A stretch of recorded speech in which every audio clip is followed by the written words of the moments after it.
నమస్తే, welcome to news blaze. నేను శ్రీలత. బులెటిన్లో ముందుగా హెడ్లైన్స్ చూద్దాం. ఫోన్ ట్యాపింగ్ కేసులో నిందితులకు ఊరట, భుజంగరావు రాధాకిషన్లకు హైకోర్టు బెయిల్.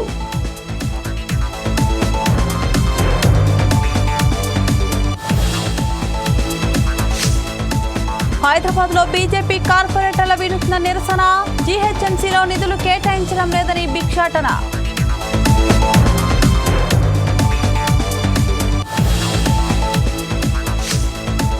వరంగల్లో ఉగ్రవాదుల కదలికలు కలకలం, జక్రియాకు తీవ్రవాదులతో సంబంధాలున్నట్లు ఆరోపణలు.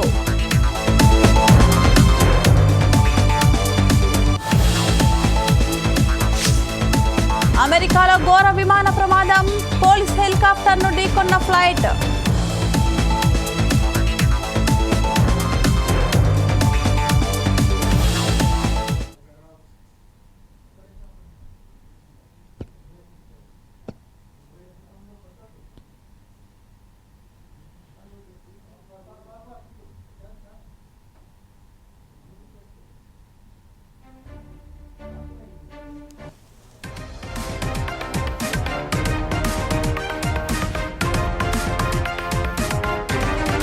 తెలంగాణలో సంచలనం సృష్టించిన ఫోన్ ట్యాపింగ్ కేసులో కీలక పరిణామం చోటు చేసుకుంది.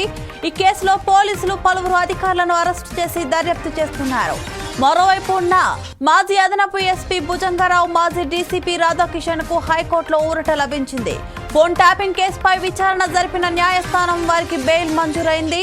1,00,000 చొప్పున 2 షూరిటీలు, పాస్పోర్ట్లు సమర్పించాలని ఉన్నత కోర్టు ఆదేశించింది. దర్యాప్తుకు సహకరించాలని హైకోర్టు స్పష్టం చేసింది. ఇటీవల మరో నిందితుడు తిరుపతన్నకు సుప్రీంకోర్టు బెయిల్ మంజూరు చేసింది.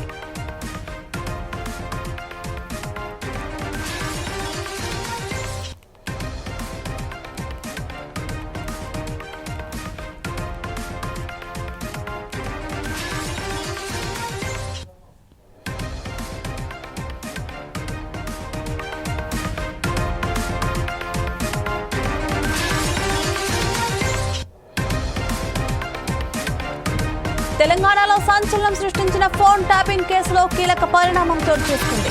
ఈ కేసులో పోలీసులు పలువురు అధికారులను అరెస్టు చేసి దర్యాప్తు చేస్తున్నారు. మరోవైపు ఉన్న మాజీ అదనపు ఎస్పీ భుజంగరావు, మాజీ డీసీపీ రాధాకిషన్ రావుకు హైకోర్టులో ఊరట లభించింది. ఫోన్ ట్యాపింగ్ కేసుపై విచారణ జరిపిన న్యాయస్థానం వారికి బెయిల్ మంజూరు చేసింది. 1,00,000 చొప్పున 2 షూరిటీలు, పాస్పోర్ట్లు సమర్పించాలని ఉన్నత కోర్టు ఆదేశించింది. దర్యాప్తుకు సహకరించాలని హైకోర్టు స్పష్టం చేసింది. ఇటీవల మరో నిందితుడు తిరుపతన్నకు సుప్రీంకోర్టు బెయిల్ మంజూరు చేసింది. దీనిపై మరింత సమాచారం మా ఇన్పుట్ ఎడిటర్ రాములు అందిస్తారు. రాములు, చెప్పండి. శ్రీలత, ముఖ్యంగా ఫోన్ ట్యాపింగ్ వ్యవహారం చూస్తే గతంలో బీఆర్ఎస్ ప్రభుత్వం అధికారంలో ఉన్నప్పుడు తెలంగాణకు సంబంధించిన కాంగ్రెస్ ముఖ్య నేతలకు సంబంధించిన ఫోన్ ట్యాపింగ్ వ్యవహారానికి సంబంధించింది అనేక సంచలనాలు సృష్టించి అని చెప్పవచ్చు. ఈ నేపథ్యంలోనే తెలంగాణలో సంచలనం సృష్టించిన ఫోన్ ట్యాపింగ్ కేసులో కీలక పరిణామం కూడా చోటు చేసుకుందని చెప్పవచ్చు.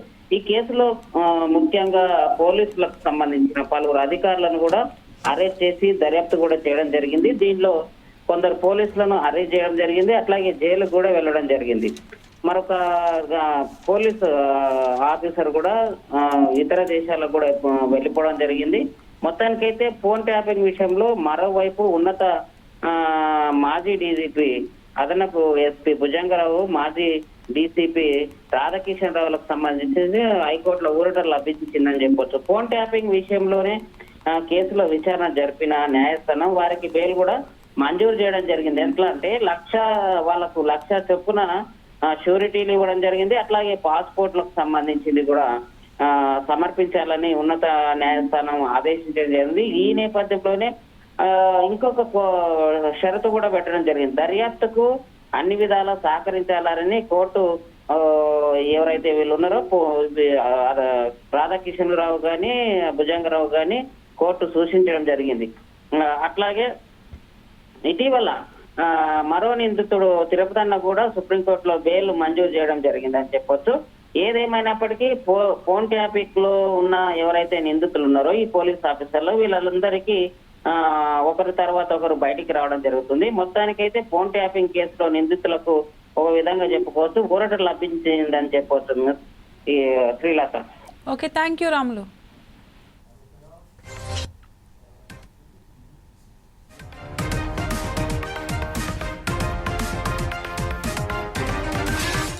వరంగల్లో ఉగ్రవాదుల కదలికలు తీవ్ర కలకలం సృష్టించాయి. పట్టణంలో నివసించే జక్రియా అనే వ్యక్తికి పాకిస్తాన్ ఉగ్రవాదులతో లింకులు ఉన్నట్లు ఆరోపణలు వచ్చాయి. ఉగ్రవాదుల కదలికల ప్రచారంతో వరంగల్ వాసులు తీవ్ర భయాందోళనకు గురయ్యారు. జానిపీరీలకు చెందిన జక్రియాకు పాకిస్తాన్ టెర్రరిస్టులతో సంబంధాలు ఉన్నాయని నిఘా వర్గాలు అనుమానిస్తున్నాయి. శ్రీలంకకు వెళ్తుండగా జక్రియాను చెన్నై ఎయిర్పోర్ట్లో పోలీసులు అదుపులోకి తీసుకున్నారు. కొంతకాలంగా వరంగల్లోని శివనగర్ అండర్ బ్రిడ్జ్ వద్ద జక్రియా బిర్యానీ సెంటర్ నడుపుతున్నట్టు సమాచారం. అతనికి కొన్నాళ్లుగా పాకిస్తాన్ ఉగ్రవాదులతో సంబంధాలు ఉన్నట్లు జోరుగా ప్రచారం సాగుతోంది.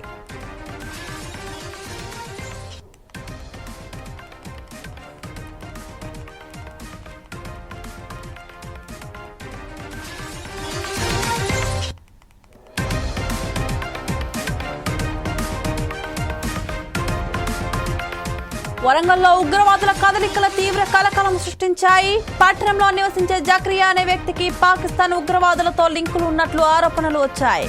ఉగ్రవాదుల కదలికల ప్రచారంతో వరంగల్ వాసులు తీవ్ర భయాందోళనకు గురయ్యారు. జానిపీరీలకు చెందిన జక్రియాకు పాకిస్తాన్ టెర్రరిస్టులతో సంబంధాలు ఉన్నాయని నిఘా వర్గాలు అనుమానిస్తున్నాయి. శ్రీలంకకు వెళ్తుండగా జక్రియాను చెన్నై ఎయిర్పోర్ట్లో పోలీసులు అదుపులోకి తీసుకున్నారు. కొంతకాలంగా వరంగల్లోని శివనగర్ అండర్ బ్రిడ్జ్ వద్ద జక్రియా బిర్యానీ సెంటర్ నడుపుతున్నట్టు సమాచారం. అతనికి కొన్నేళ్లుగా పాకిస్తాన్ ఉగ్రవాదులతో సంబంధాలు ఉన్నట్ల జోరుగా ప్రచారం సాగుతుంది.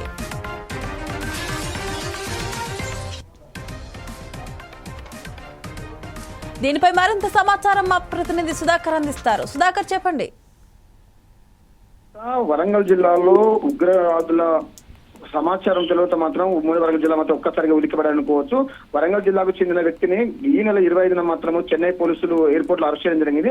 అతనిది పాకిస్తాన్ కు సంబంధించిన ఉగ్రవాదుల సంబంధాల నేపథ్యంలో మాత్రం అరెస్ట్ చేశారు. అరెస్ట్ చేసిన తర్వాత మాత్రం ఒక 3 రోజులు అతన్ని ఎంక్వైరీ చేయడం జరిగింది. అయితే ఒకటే తెలుసుకోవచ్చు, వరంగల్ జిల్లా కేంద్రంలో సుమారు 2 సంవత్సరాలు ఒక బిర్యానీ పైన పెట్టుకొని జీవనం కొనసాగిస్తూ ఉన్న వ్యక్తి ఇంతగానం వరంగల్ జరుగుతున్న మాత్రం పోలీస్ శాఖ అధికారులు అతను ఎందుకు పట్టుకోలేకపోయారు అంటే అంత నిర్లక్ష్యం వహిస్తున్న మాత్రం ఒక వాయిస్ మాత్రం వరంగల్ వినబడుతున్నవచ్చు. ఏదేమైనా హైదరాబాద్ లో చూసుకున్న తెలంగాణ రాష్ట్రంలో హైదరాబాద్ తర్వాత 2వ రాజధానిగా పేరుగాంచిన వరంగల్ ఇటువంటి సంఘటన నిలబడడం మాత్రం చాలా వింతగా అనిపిస్తుంది. వరంగల్ పట్టణానికి ఉగ్రవాదుల భయం ఉందని మాత్రం ఒక వరంగల్ మాత్రం చర్చ కొనసాగుతున్నవచ్చు. ఏదేమైనా వరంగల్ చెందిన వ్యక్తి మాత్రము ఇక్కడ ఉండుకుంటూ సుమారు 2 సంవత్సరాల నుంచి 2 సంవత్సరాల వరకు ఒక బిర్యానీ పైన పెట్టుకొని జీవనం కొనసాగిన జగ్గి అనే వ్యక్తి మాత్రము శివనగర్ దగ్గర జీవనం కొనసాగిన నేపథ్యం ఇక్కడ నుంచి వెళ్ళి అతను శ్రీలంకకు వెళ్తున్న నేపథ్యంలో మాత్రం చెన్నై ఎయిర్పోర్ట్ లో పోలీసులను పట్టుకోవడం జరిగింది. చెన్నై పోలీసులను పట్టుకొని పూర్తి ఎంక్వైరీ చేసిన తర్వాత మాత్రం ఇతను శ్రీలంకకు వెళ్తున్న నేపథ్యము. అక్కడ అంతేకాకుండా పాకిస్తాన్ కు సంబంధించిన కొంతమంది వ్యక్తులతో వీరికి గతంలో సమాచారం ఉండడం వల్ల తెలిసింది. ఈ నేపథ్యంలోనే పోలీసులను అరెస్ట్ చేసి మాత్రం అతను ఎంక్వైరీ చేసిన నేపథ్యాన్ని గమనించవచ్చు. సుధాకర్, ఈ కేసులో పట్టుకున్న నిందితుడిని జక్రియాని విచారిస్తే ఎలా స్పందిస్తున్నారు? అంటే గతంలో కూడా ఇతనికి పాకిస్తాన్ కు సంబంధించిన కొంతమంది వ్యక్తుల సంబంధాలు మాత్రం వాయిస్ బయటకు వస్తూనే ఉంది. జక్రియా మాత్రం ఒకటి అంటున్నాడు, అంటే వీళ్ళ ఎంక్వైరీలో జక్రియా ఎటువంటి సమాధానం ఇచ్చడం మాత్రం ఇప్పటికీ బయటికి రాదు. కానీ వరంగల్ పట్టణ కేంద్రంలో ఇటువంటి సంఘటన నెలకొన్న మాత్రం అందరికీ కూడా భయాందోళనకు గురవుతున్నాయి. తెలంగాణలో హైదరాబాద్ తర్వాత 2వ రాజధాని పేరుగా వరంగల్ ఇటువంటి సంఘటన నెలకొన్న చాలా వింతగా అనిపిస్తుంది. ఎందుకంటే ఇప్పటికే వరంగల్ ని మాత్రం రాష్ట్ర ప్రభుత్వము రాజధానిగా 2వ రాజధాని తెస్తామని చెప్పి అభివృద్ధి పరంగా ముందుకు నేపథ్యం కనబడుతుంది. ఇప్పటికీ రాజధాని పేరు మీద వరంగల్ కొంచెం అభివృద్ధి దిశగా ముందుకెళ్తుంది. ఈ నేపథ్యంలో ఒక్కసారిగా వరంగల్ ఇటువంటి వ్యక్తి ఇక్కడ జీవనం కొనసాగిస్తూ ఇక్కడికి వెళ్లడము, అతన్ని చెన్నై పోలీసులు ఎయిర్పోర్ట్ లో పట్టుకోవడం ద్వారా మాత్రం ఉమ్మడి వరంగల్ జిల్లా అవతరంగా ఒక భయానికి గురవుతుంది. నిజంగానే ఇతను పాకిస్తాన్ చెందిన వాళ్ళతో సంబంధాలు ఉన్నాయా లేకపోతే పోలీసులను పట్టుకున్న తర్వాత ఎటువంటి ఆధారాలు బయటకు వస్తాయని మాత్రం ఒక ఆందోళన అనుకోవచ్చు. Srilatha. Okay, thank you Sudhakar.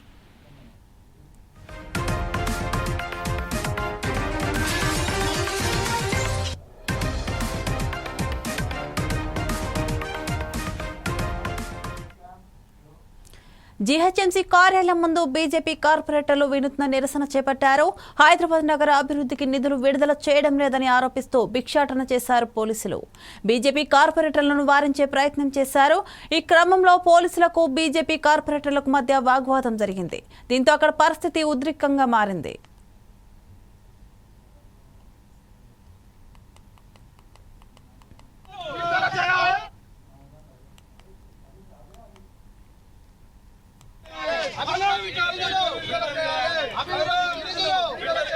అభివృద్ధికి నిధులు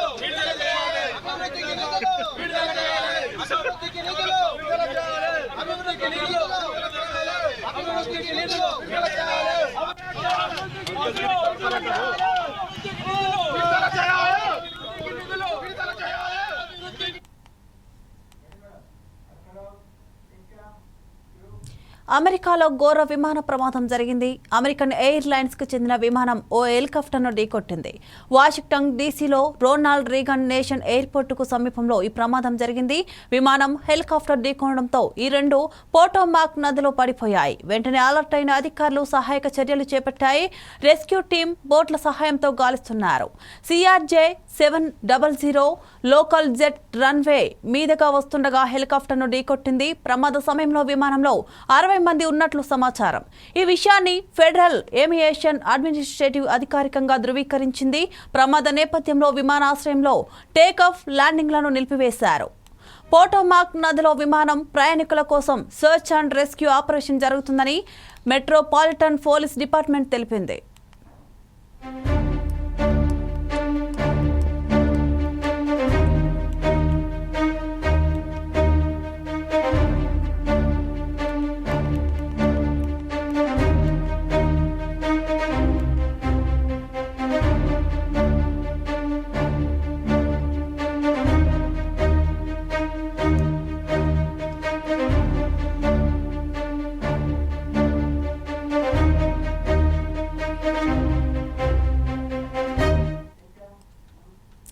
ఇటీవల స్విట్జర్లాండ్లోని దావోస్ వేదికగా జరిగిన వరల్డ్ ఎకనామిక్ ఫోరంలో తెలంగాణకు రికార్డ్ స్థాయిలో పెట్టుబడులు వచ్చాయి.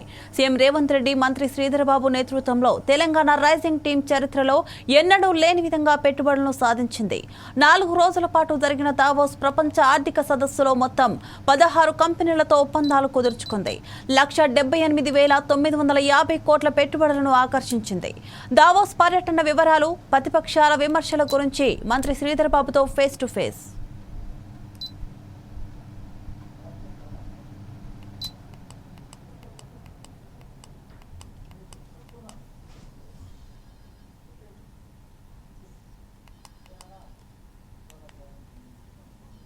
దావోస్ పర్యటన ముగించుకొని తెలంగాణ రాష్ట్ర ముఖ్యమంత్రి రేవంత్ రెడ్డి గారు అదేవిధంగా తెలంగాణ రాష్ట్ర ఐటీ అండ్ ఇండస్ట్రియల్ శాఖ మంత్రి శ్రీధర్బాబు గారు రావడం జరిగింది.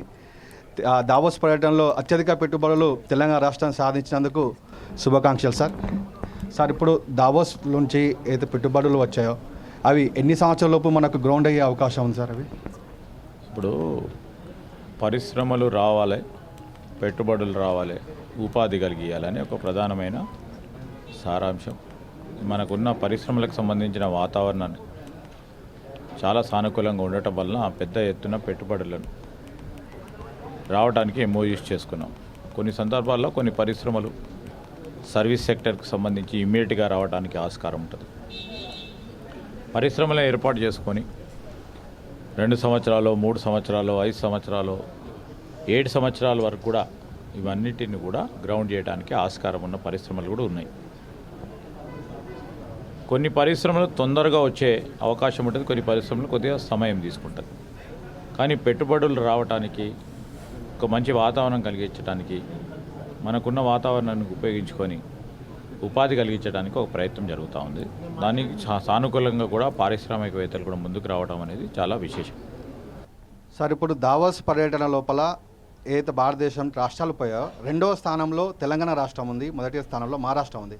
రాబోయే కాలం లోపల మన మొదటి స్థానం రావడానికి ఏమైనా ప్రత్యేక కార్యాచరణ తీసుకోబోతున్నారా? 2వ రాష్ట్రం 3వ రాష్ట్రం అని కాదు, అంటే మహారాష్ట్ర ఉంది, గుజరాత్ ఉంది, తమిళనాడు ఉంది. కానీ మన రాష్ట్రానికి సంబంధించి మనకున్న హద్దులు ఇది ల్యాండ్ లాక్డ్. ఈరోజు పక్కనున్న సముద్రాలు లేవు. సముద్రాల సంబంధించి అక్కడ ఉన్న హార్బర్స్, పోర్ట్స్కి సంబంధించిన పరిశ్రమలు ఉంటాయి. పెద్ద ఎత్తున అక్కడ పెట్టుబడులు వచ్చే అవకాశం ఉంటుంది. ఇక్కడ ఉన్న అవకాశాలను ఉపయోగించుకొని ఇక్కడ మన ఐటీ రంగం, ఐటీ సర్వీసెస్ రంగం, రేపొద్దున సెమీకండక్టర్ రంగం, రేపొద్దున ఈ ప్రాంతానికి సంబంధించి ఇక్కడ ఉన్న మనకున్న వ్యవసాయ ఆధారిత ప్రాంతాలకు సంబంధించిన పరిశ్రమలు రావాలని ఒక తపనతో పోతాం. సో కొన్ని మైనస్ పాయింట్స్ ఉంటాయి, కొన్ని ప్లస్ పాయింట్స్ ఉంటాయి. మనకు పెద్ద ఎత్తున ల్యాండ్ లాక్డ్ కనుక, సీషోర్ లేదు కనుక, హార్బరు పోర్ట్స్ లేవు కనుక దానివల్ల కూడా పరిశ్రమలు రావడానికి కొన్ని ఇబ్బందికరంగా ఉంటుంది. కొన్ని రాష్ట్రాలు ఈ సముద్ర తీరాన ఉంటాయి, హార్బర్స్ ఉంటాయి, పోర్ట్స్ ఉంటాయి కనుక దానికి అనుబంధిత మరి పరిశ్రమలు రావడానికి పెద్ద ఎత్తున ఆస్కారం ఉంటుంది. ఆ విధంగా వారికి వస్తూనే ఉంటాయి. పోటీకి సంబంధించి మనకున్న మేధాశక్తిని ఉపయోగించుకొని ఇక్కడ ఉన్న టాలెంట్ని ఉపయోగించుకొని పెద్ద ఎత్తున ముందుకెళ్ళే ప్రయత్నం కూడా చేయడం జరుగుతుంది. సో ప్రతిపక్షాలు దావాస్ పర్యటన మీద విమర్శలు చేస్తూ ఉన్నాయి, వారికి ఏం సమాధానం? మేము అవన్నీ పట్టించుకోము బేసికలీ, ఎందుకంటే ప్రత్యేకంగా కనబడతా ఉన్నప్పుడు ప్రజలు చూస్తూ ఉన్నారు, అదే సమాధానం. విమర్శ చేయడం వల్ల ఇంకో విమర్శ చేయడం ఇది కాదు. మాకు కావాల్సింది ఇక్కడ ఈ ప్రాంతవాసులందరికీ ఉపాధి కలిగాలి, ఈ ప్రాంతానికి సంబంధించిన పెట్టుబడులు రావాలి, ఇక్కడ ఉన్న నిరుద్యోగ యువతీ యువకులకు మేలు జరగాలనే ఉద్దేశం కాంక్షతో ముందుకు పోతాం తప్ప ఇక విమర్శ చేయాలంటే ఏదైనా విమర్శ చేయొచ్చు. మేము ఈ రాష్ట్రం బాగుపడాలి, రాష్ట్రానికి సంబంధించిన ప్రజానీకం బాగుపడాలనే ఉద్దేశంతో ముందుకు పోతాం. Thank you. దావోస్ పర్యటన ముగించుకొని తెలంగాణ రాష్ట్రానికి తిరిగి వచ్చిన ఐటీ అండ్ పరిశ్రమల శాఖ మంత్రి దుద్దిల్ల శ్రీధర్బాబు గారితో మాట్లాడడం జరిగింది. వారు ఏదైతే MOU చేసుకొని 1,80,000 కోట్ల పెట్టుబడులు రాష్ట్రానికి తీసుకొచ్చే అవకాశం ఉందో వాటిని ద్వారా 50,000 ఉద్యోగ కల్పన ధ్యేయంగా వారు లక్ష్యాన్ని ముందు పెట్టుకొని వెళ్ళడం జరుగుతూ ఉన్నది. కెమెరామెన్ అభితో ప్రసన్న కుమార్. ఏలూరు జిల్లా ద్వారక తిరుమలలో సామాన్యులకు అన్యాయం జరుగుతుందని స్థానికులు ఆరోపించారు. కూటమి ప్రభుత్వంలోనైనా ఆలయాల్లో సామాన్యులకు పెద్దపీట వేస్తారనుకున్నామని ఆవేదన వ్యక్తం చేశారు. కానీ సామాన్యులకు నిరాశ మిగులుతుందన్నారు. స్వామివారి వద్దకు వచ్చిన సామాన్యులకు పట్టించుకోవడం లేదంటున్నారు. అధికారులు, రాజకీయ నాయకులు, వీఐపీలు, పలుకుబడి ఉన్న వారికి మాత్రమే గర్భదర్శనం, ప్రత్యేక పూజలకు వెసులుబాటు కల్పిస్తున్నారని చెప్పారు. అధికారులు అత్యుత్సాహం ప్రదర్శించి సామాన్య భక్తులను ఇబ్బందులకు గురి చేస్తున్నారన్నారు.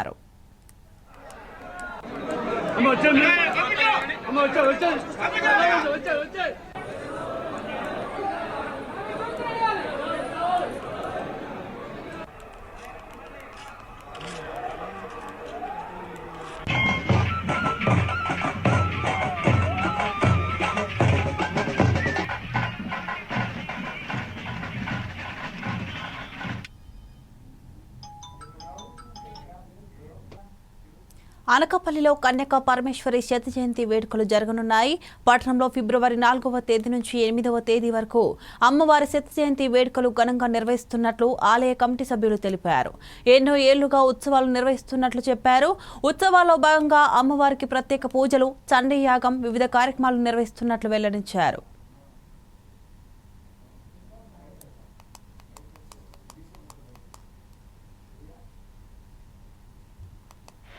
రేపు 4 నుంచి 8వ తారీఖు దాకా విశేష కార్యక్రమాలు తలపెట్టాం. అందులో ముఖ్యంగా 4వ తారీఖున భీష్మ ఏకాదశి, ఆవేళ అమ్మవారి ఊరేగింపు శోభాయాత్ర 1000 మంది తక్కువ కాకుండా ఊరేగింపులో శోభాయాత్రగా తీసుకొద్దామని చెప్పి ముఖ్యమైన ఆలోచన. 5వ తారీఖున సామూహిక 1,00,000 తులసి నామార్చనలు ఉన్నాయి. 6వ తారీఖున అంటే గురువారం నాడు నగరేశ్వర స్వామి వారికి మహాన్యాసపూర్వక ఏకాదశి రుద్రాభిషేకం, 100 మందిచే సుహాసినుల పూజ. ఆ తరువాత శ్రీ శ్రీ శ్రీ రామానుజాచార్యుల వారికి అనుగ్రహ సంభాషణ. 7వ తారీఖు శుక్రవారం నాడు 1,00,000 కుంకుమార్చనలు, చండీ హోమం, ఏకోత్తర సహస్ర కలశ మండపారాధన, చివరి కార్యక్రమాలు. 8వ తారీఖున అంటే ఆఖరి రోజు నాడు శ్రీ విఘ్నేశ్వర పూజ అనేది దాని తర్వాత కొట్టాళం శంకరాచార్యులు, సిద్ధేశ్వర పీఠాధిపతులు, నడిచే దైవం, జగద్గురువులు అయిన శ్రీ శ్రీ శ్రీ సిద్ధేశ్వరానంద భారతీ మహాస్వామి విగ్రహ ప్రతిష్ఠ జరిగి 99 సంవత్సరాలు పూర్తయి 2024లో 100వ సంవత్సరం ప్రారంభం జరగడాన్ని పురస్కరించుకొని ఈ శత జయంతి 100 సంవత్సరాల మహోత్సవం జరపాలని శ్రీ కన్యకా పరమేశ్వరి దేవస్థాన సంఘం వారు సంకల్పించుకొని ఆ విధంగా 2024 ఫిబ్రవరి నుంచి ప్రారంభించి నేటి వరకు కూడా ప్రతి నెల ఒక కార్యక్రమం చాలా చక్కగా జరుపుతూ వస్తున్నారు. తర్వాత ఈ ముగింపు కార్యక్రమానికి ఫిబ్రవరి 4 నుంచి 8వ తారీఖు వరకు ఈ మహాకుంభాభిషేకం జరిపి అమ్మవారి శత జయంతి చాలా ఘనంగా జరపాలి, ముగింపు కూడా అంత చక్కగా జరగాలని నిర్ణయించుకొని ఈ విధంగా జరుపుతూ రావడం జరిగింది. శ్రీ కన్యకా పరమేశ్వరి దేవస్థాన సంఘం అని చెప్పేసి ఒక రిజిస్ట్రేషన్ చేయించుకోవడం జరిగింది. వారు ఈ వర్తకులు వారి తాలూకా వ్యాపారంలో కొంత అమౌంట్ కలెక్ట్ చేసుకొని 5 సంవత్సరాలు కలెక్ట్ చేసుకొని ఈ కోవుల 6 సంవత్సరాలు కట్టడం జరిగింది. అలాగా 1925 భీష్మ ఏకాదశి నాడు శ్రీ నగరేశ్వర స్వామి, జనార్దన స్వామి క్షేత్రపాలకులు గాను శ్రీ కన్యకా పరమేశ్వరి అమ్మవారి ఆలయం ప్రతిష్ఠ జరిగింది. ఈ ప్రతిష్టలో జనార్దన స్వామి వారిని, కన్యకా పరమేశ్వరి అమ్మవారిని బిళ్ళపాటి కాశీ విశ్వనాథం గారు అప్పటి కార్యదర్శి గారు ఇది ప్రారంభించారండి. అప్పుడు గండి హనుమంతరావు గారు అధ్యక్షులుగాను, బిళ్ళపాటి కాశీ విశ్వనాథం గారు కార్యదర్శిగాను, జల్దు శ్రీరామూర్తి గారు, సీతారామయ్య గారు వారు కోశాధికారి గాను. మరి ఇవి bulletin updates. Keep watching 4 Sides TV.